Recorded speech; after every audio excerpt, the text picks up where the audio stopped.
Anastasie de Saint-Parmi, bonjour. Bonjour. Est-ce que tu pourrais me dire ce que tu fais dans la vie professionnelle? Je suis psychologue clinicienne à l'Université d'Alger, au département pédagogique pour l'école primaire. Et je suis aussi psychothérapeute familiale, famille et couple. Et ça fait très longtemps que je m'intéresse à la famille et presque toute ma recherche est centrée sur ces domaines-là. D'accord. Bon, alors tu participes au projet européen. Oui. Vous êtes plusieurs enseignants européens, vous avez des formations différentes, des compétences différentes. Bien sûr. En quoi tes compétences en psychologie clinique apportent à la réflexion sur la construction du soi social étudiant dans le projet? Alors, il faut dire que il y a peut-être un point négatif pour la psychologie clinique, parce que c'est vrai que la psychologie clinique est centrée vraiment sur la pathologie, tandis que là, on parle d'un domaine qui n'a rien à voir avec la pathologie. Pourtant, les valeurs sociales pour la psychologie clinique sont très importants à la construction de la personne parce que notre relation avec les valeurs sociales fait partie de notre identité. Parce qu'on s'identifie avec, en quelque sorte avec ces valeurs, parce que derrière ces valeurs, ils ont des comportements, ils sont des personnes qui les mettent en valeur. Donc ça fait partie très importante de notre identité.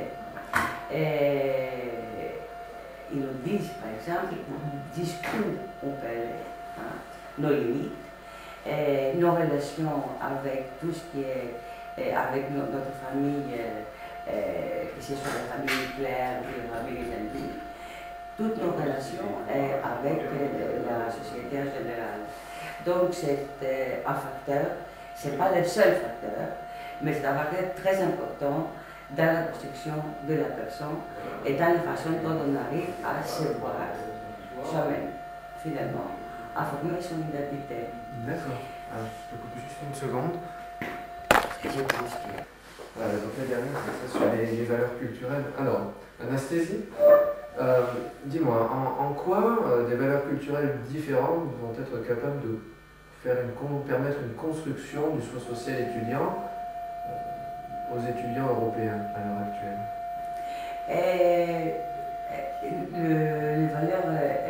Les valeurs sociales au niveau différent de quoi? Des valeurs culturelles en ensemble. Un étudiant grec est étudiant, d'abord, donc c'est le point commun avec tous les autres étudiants. Mais de l'autre côté, un étudiant grec n'aura pas les mêmes valeurs forcément. Oui, il y a différentes valeurs dans chaque pays, mais d'autre part, il faut dire aussi qu'il y a une globalisation par les médias, toutes les nouvelles technologies qui font que les valeurs de chaque pays changent. Et il y a beaucoup de valeurs qui sont communes. Il y a aussi un autre problème lié à ça, c'est qu'il y a une grande mobilité de gens à notre époque dans les pays européens qui viennent d'autres pays, des réfugiés politiques ou des personnes qui sont des victimes de catastrophes physiques. Comme conséquence, en Europe, à ce moment, on a vraiment des différentes valeurs, des gens qui ont des différentes valeurs de différents pays. Ces gens-là, ils sont dans les écoles. Et donc là, il faut faire face à pouvoir permettre aux personnes, aux étudiants qui ont les différentes valeurs que les nôtres, de pouvoir s'insérer dans la culture où ils vivent maintenant, sans perdre leur propre culture. C'est ça le but, en fait. Ça devrait être le but d'une politique qui veut que tous ces différents pays, étudiants de différents pays, de différentes nationalités, coexistent et s'intègrent dans le pays où ils vivent, dans la culture où ils vivent. Et alors, comment tu imagines, on a vu dans des cours que les étudiants ont suivis récemment, que dans certains pays, la religion, ou là, en tout cas la spiritualité était importante, ça faisait presque partie d'une identification des individus, des étudiants à cette forme de pensée. Et puis pour d'autres, la religion, c'était beaucoup plus tard, c'était une des valeurs, une des dernières valeurs. Comment tu imagines l'évolution des étudiants européens, à la fois en tant que soit individuel et soit collectif? Ben, vraiment, je ne pourrais pas dire.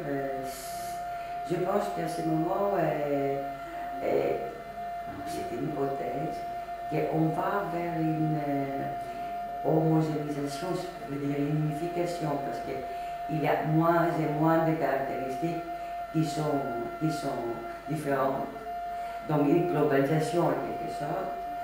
Et là encore, il faut toujours essayer de garder tout ce qui est très caractéristique de la culture de chaque pays, de le garder quand même pas le perdre, tout ayant en même temps une culture commune, comme on est en Europe.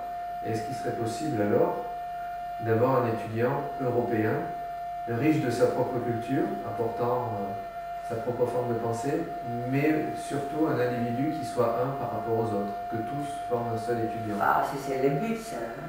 Oui, donc tu penses que c'est ça notre possible? but.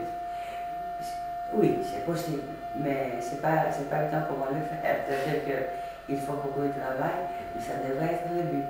Garder son individualité dans les personnes et en même temps être en bonne relation avec le milieu ou le milieu social. C'est un peu ce qu'on appelle la postmodernité.